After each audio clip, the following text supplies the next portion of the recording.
Is this the wrong line? The flag rope clicked softly as the post office doors slid open and the room settled into its morning hush.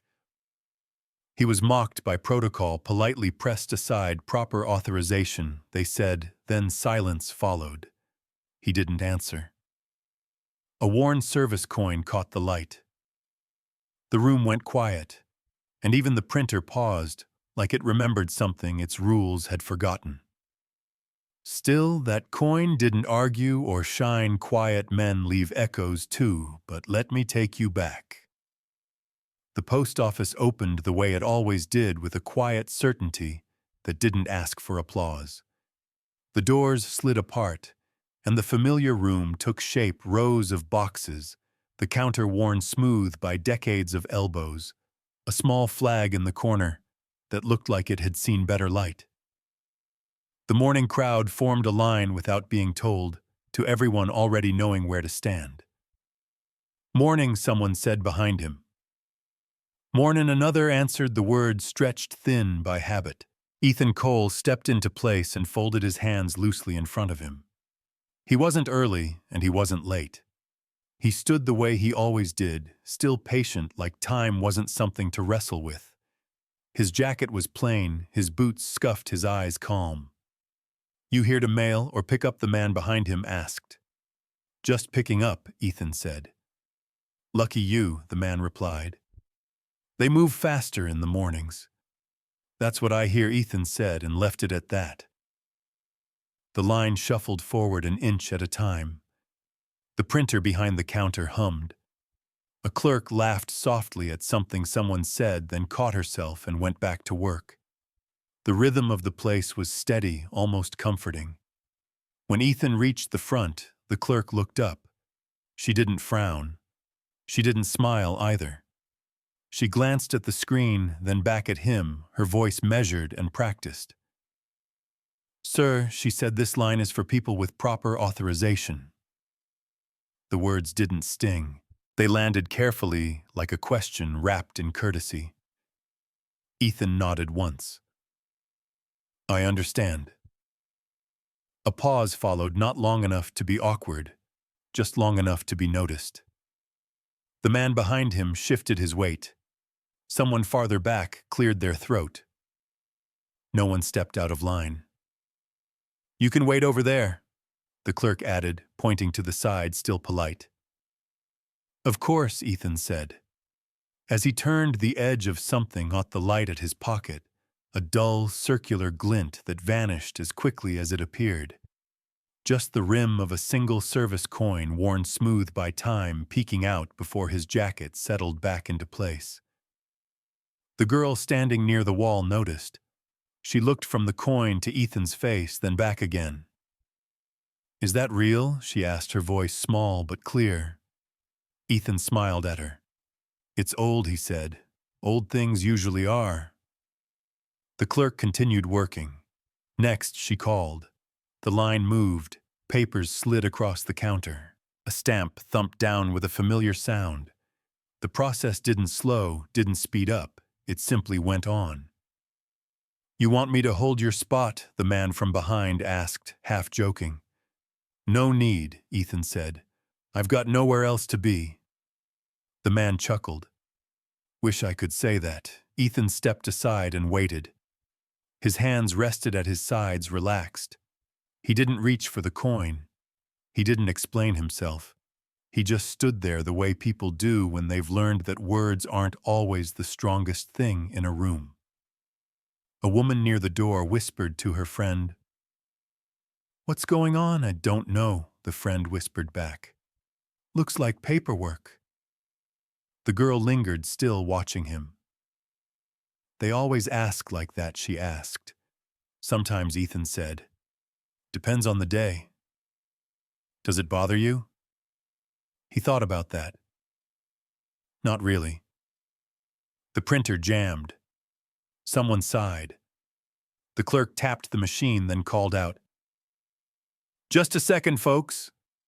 The line stilled again. Eyes drifted, not out of suspicion, but out of curiosity now. The question hung quietly in the air, not spoken again, but not forgotten either. Ethan remained where he was, steady and unremarkable, a man waiting his turn in a place that ran on rules. No one challenged the clerk. No one defended him. The room simply watched. Everyone waited for him to explain. Ethan waited near the wall, giving the counter a respectful distance. The line moved on without him, one customer at a time stepping forward, papers, ready, questions rehearsed. The clerk's voice stayed even and professional, rising and falling with the same rhythm she used for everyone. "Next, please." A man in a baseball cap slid into the space Ethan had vacated. He glanced back once uncertain, then shrugged and faced the counter. "Morning," the clerk said. "Morning. I'm here about a package." Ethan watched the exchange the way you watch a familiar program you've seen before. Nothing surprising. Nothing personal. Just the steady turning of a system that knew how to keep itself moving. "You sure you don't want to stand here?" the man asked over his shoulder, lowering his voice. "Looks like you were up." Ethan shook his head gently. "You're fine," he said. "Go ahead." "Well, thanks," the man replied, already turning back. "I won't be long." "I've got time," Ethan said. He took a half step farther back, making room not just for the man, but for the space itself.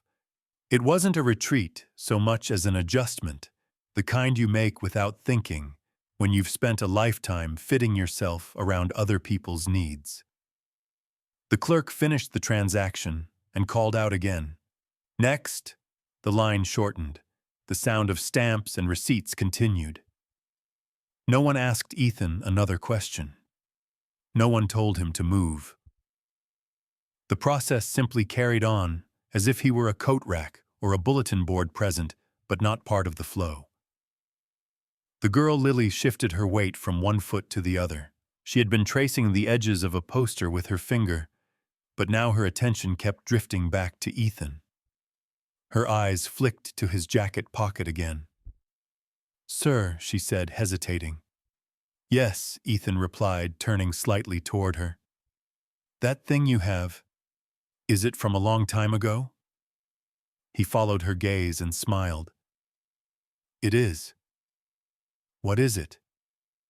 "Just something I carry." Why Ethan considered the question. "Habit, I guess." She nodded as if that made sense. "My grandpa has habits like that," she said. "He keeps keys he doesn't use anymore." "That sounds about right," Ethan said. The clerk glanced up briefly, her eyes passing over them, before returning to her screen. "Next." A woman stepped forward, juggling a stack of envelopes. "I need these weighed." "Place them here," the clerk said. The girl lowered her voice. "They didn't ask you for it," she said. "No," Ethan replied. "Doesn't that bother you?" He shook his head again. "Not much." Lily frowned, thinking hard. "It would bother me." "That's okay," Ethan said. "Different things bother different people." The printer clicked and whirred. Someone laughed quietly at the far end of the line, then caught themselves. Outside, a truck passed its engine, fading down the street. Ethan shifted his stance, slightly easing the weight off one foot and onto the other. He didn't cross his arms. He didn't pace. He simply stood, hands relaxed, eyes steady, as if waiting were a skill he'd practiced longer than most. A man near the door whispered to his wife. "What's he waiting for?" "I don't know," she whispered back. "Maybe he's missing something." The clerk stamped another envelope. "Next." Lily leaned closer to Ethan. "They don't see it," she said softly. "No," he agreed. "They don't." She looked up at him, puzzled. "Should you show them?" Ethan met her eyes. His voice stayed calm. "If they need to see it, they'll ask." "But what if they don't?" Then they don't, he said. The line thinned to just a few people now. The room felt quieter, not because anyone had stopped talking, but because the conversations had lost their urgency. Time stretched unclaimed. Lily stared at the pocket once more, her gaze lingering on the faint outline beneath the fabric. She noticed the way Ethan didn't touch it, didn't check to see if it was still there. She noticed the coin. No one else did. The line had thinned to a handful of people, but the air felt heavier than before. Voices stayed low now, clipped and careful, as if everyone had agreed without saying so to mind their tone. Politeness tightened into something firmer, not unkind, just less flexible. "Please place your items on the counter," the clerk said. Her smile practiced her eyes already moving to the next task. "Yes, ma'am," a man replied, sliding a box forward. "Appreciate it." Ethan remained by the wall where he had chosen to stand. He hadn't been asked to leave. He hadn't been invited back. He was simply there, occupying a small square of space the way you do when you're waiting for weather to pass. The girl Lily shifted closer to him, her sneakers whispering against the floor. She didn't speak this time. She just watched. Behind the counter, an older employee worked the sorting table. His hair was gray, his sleeves rolled up the way they'd been for years. He moved slower than the others, but with a care that suggested he rarely had to redo anything. He glanced up once, then again, his eyes lingering on Ethan's jacket pocket longer than necessary. He leaned forward a fraction, squinting. The clerk called out, "Next," and the line obeyed. A woman stepped up and asked about a form. The answer came back steady and precise. The printer whirred. A drawer opened and closed. The older employee didn't say anything. He straightened a stack of envelopes, then tilted his head as if seeing something from a different angle. His gaze drifted back to Ethan's pocket, the faint curve beneath the fabric, the weight that didn't belong to keys. He hesitated. Ethan felt the attention not like a spotlight, but like a change in temperature. He didn't look down. He didn't move his hands. He stood the way he always did when eyes were on him, calm, unremarkable, giving nothing to push against. A man near the door cleared his throat. "Are we still in the right line?" he asked, trying to sound casual. "Yes, sir," the clerk replied quickly. "We'll be right with you." The words were reassuring, but the room didn't relax. The hush settled deeper, pressing in around the edges of conversations. It wasn't suspicion. It was waiting. The older employee set down his stack and wiped his hands on a cloth. He took one small step toward the counter, then stopped. His eyes flicked to Ethan, then to the clerk, then back again. He opened his mouth, closed it, and glanced down as if double-checking his place in the routine. Lily leaned closer to Ethan, her voice barely there. "That man keeps looking," she said. Ethan nodded once. "He's thinking." About what? Hard to say. The clerk finished another transaction and looked up. "Next," she said again, her tone still courteous, but firmer now, as if holding the shape of the room together took effort. No one stepped forward. A few people exchanged looks. A woman adjusted her purse strap. Someone farther back shifted their feet. The older employee looked at the coin's outline once more, then at Ethan's face, searching for something familiar, without knowing what it was. Ethan met his eyes briefly and then looked away, giving him space to decide. The silence stretched. It wasn't awkward yet, but it was close. The line, which had moved with reliable patience all morning, seemed to lose its rhythm. The clerk frowned slightly, tapping a key that didn't respond. "Just a moment," she said, though nothing appeared broken. Lily held her breath. Then the line stopped moving. The older employee stepped fully to the counter, moving with a care that suggested he didn't want to disturb the room any more than it already was. He didn't raise his voice. He didn't gesture for attention. He simply said, "Sir." Ethan turned toward him. "May I see that?" the man asked, nodding gently toward Ethan's jacket pocket. Ethan reached inside and brought out the coin. He placed it flat on the counter between them, no flourish, no hesitation. It looked even smaller there than it had in his hand, dull metal edges softened by years of being carried instead of displayed. The man leaned in. His eyes narrowed not with suspicion, but with focus. He didn't touch the coin right away. He studied it the way you study handwriting you almost recognize. The clerk paused mid-motion. A drawer remained open. A receipt waited half-printed. The man finally nodded. "Just once." "That's a service coin," he said. "Nothing more." For a moment no one spoke. Not him. Not them. The hum of the lights seemed louder than it had a second ago. Somewhere in the back, the printer gave a soft click, as if uncertain whether it should continue. No one in line shifted. No one cleared their throat. Even the girl Lily stood perfectly still, her eyes fixed on the coin. Ethan didn't move. He didn't reach for it. He didn't explain where it came from or why he carried it. He had already been pressed enough by the rules of the place, nudged and held in position by procedure instead of hands.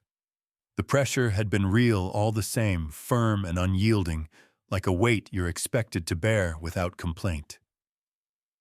The older employee straightened and looked around the room.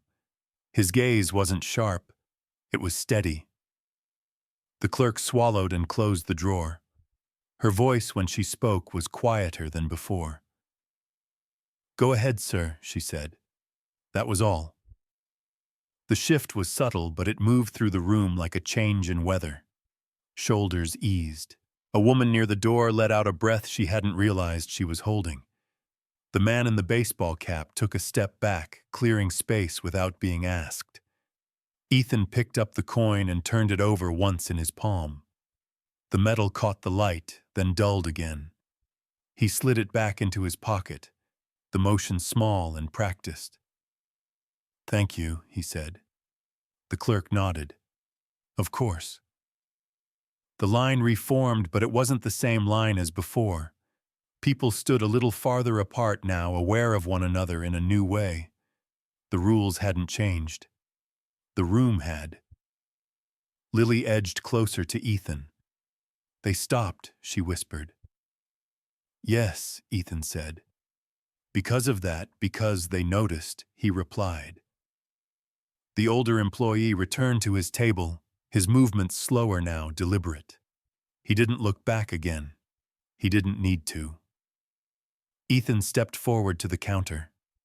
The clerk completed the task without comment, her hands steady, her eyes respectful. The stamp landed with the familiar sound, but it felt heavier than before, as if it carried something more than ink. When Ethan turned to leave, the room made space for him. No announcements followed him. No one clapped. No one asked questions. The pause had done its work. At the door, Ethan stopped briefly and looked back. The line had resumed its quiet rhythm, but something of the stillness lingered like a memory everyone would carry out with them. Lily watched him go, her fingers curled into her sleeves. She looked down at her hands, then back at the counter, where the coin had rested, replaying the moment in her mind. Ethan stepped outside into the daylight, the door closing softly behind him. Inside, the post office continued on, but it did so having learned how to stop. The room settled into a new rhythm, one that felt familiar, but not quite the same as before. The counter was still the counter. The forms were still the forms. The rules hadn't been erased or rewritten. They were simply being carried differently now. Ethan stood where the clerk had directed him, close enough to the counter to be part of the flow again. No one rushed him. No one hovered. The space around him felt measured, intentional. The woman who had been next in line glanced at Ethan and hesitated. She shifted her envelopes from one hand to the other, then offered a small nod. "Go ahead, sir," she said quietly. Her voice didn't travel far, but it didn't need to. The words landed where they were meant to. Ethan returned the nod. "Thank you." He stepped forward, the movement unremarkable, almost easy. The clerk met his eyes this time before looking back to her screen. "What can I help you with?" she asked. "I'm here to pick something up," Ethan said. He gave his name.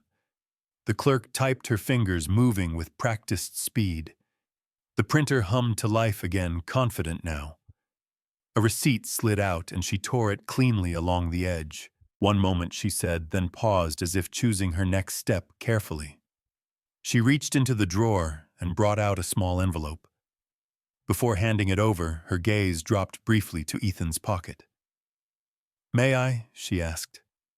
Ethan nodded. She waited as he took out the coin himself and set it on the counter. This time she didn't study it. She didn't need to. She picked it up with both hands and placed it back into his palm, the same way you return something you've borrowed, careful not to rush the gesture.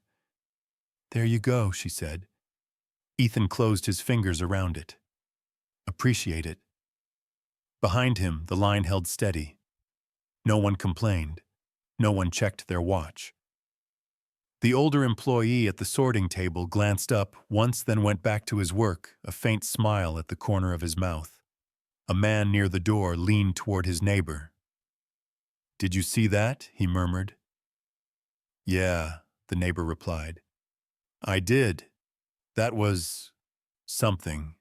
Sure was." The clerk finished the transaction and slid the envelope across the counter. "All set." Ethan took it and stepped aside, not because he was asked to, but because that was the natural next move.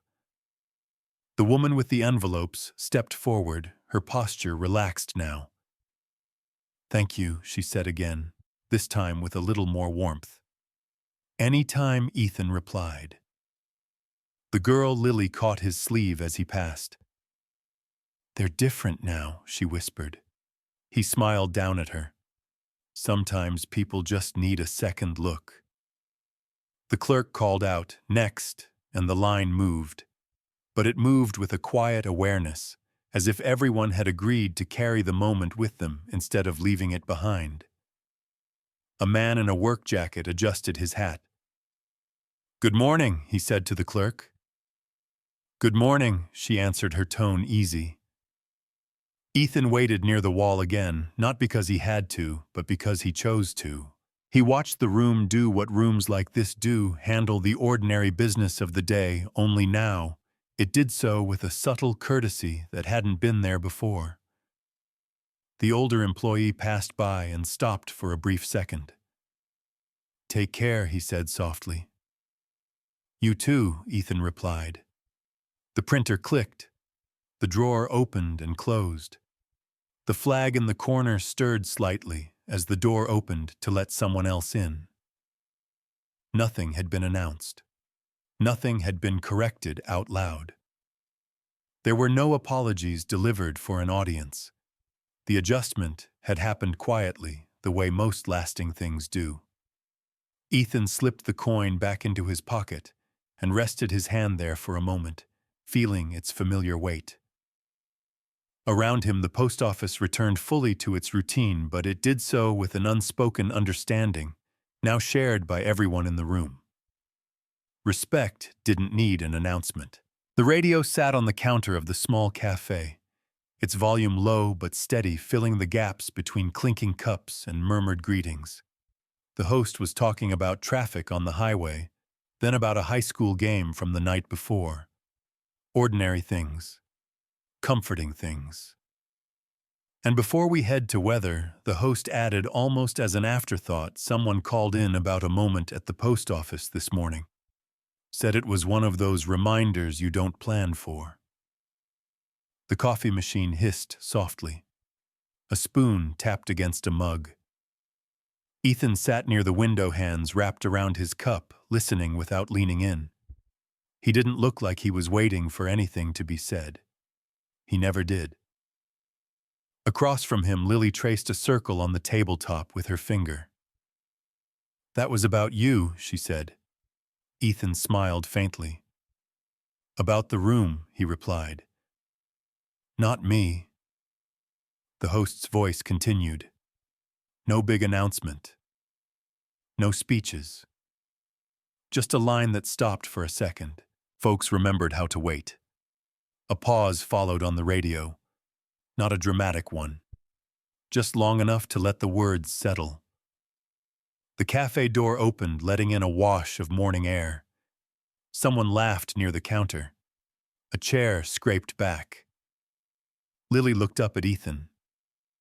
"Why didn't you say anything back there?" she asked. "You could have, and I could have," he agreed. "Why didn't you?" Ethan took a sip of his coffee. He set the cup down carefully before answering. "Because sometimes saying less gives people room to hear themselves." She considered that.